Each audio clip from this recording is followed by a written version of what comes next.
Hey everyone, welcome back to another video. And in this video, I'm gonna talk about how to fix Face ID after iOS 18.2.1 update. So let's get started. So the first one, if you're having the trouble with the Face ID, just follow these instruction. Go over here in the settings. Now from here, you have to scroll down and navigate to Face ID and passcode. Give your respective passcode to your Face ID over here on the phone. And now you have to scroll down and you'll be having an option to reset the Face ID.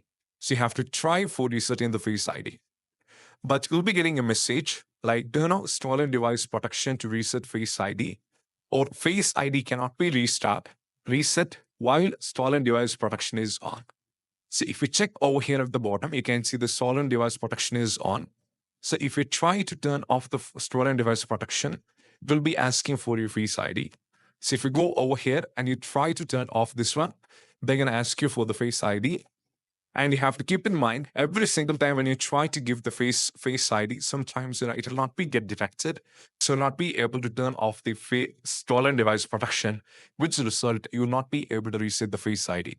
So what you need to do is, you just need to take a complete backup of your iPhone, either connecting to a PC or to the Mac. Once you take a complete backup of your iPhone, you just need to erase your complete iPhone. You have to do a complete factory reset, or you have to completely erase it. Once afterwards, you have to connect it back and you have to do like a fresh start. Means you have to connect back to the iPhone, you have to get all the data back, and you have to set your iPhone once again, which will be asking for the Face ID to set up, where you can set up the Face ID. This is what you have to do. And there is no other options apart from this. And if you find this video helpful, don't forget to subscribe. And I hope this video is helpful. And if you find this video helpful, don't forget to click on the like button. See you soon next video. Bye.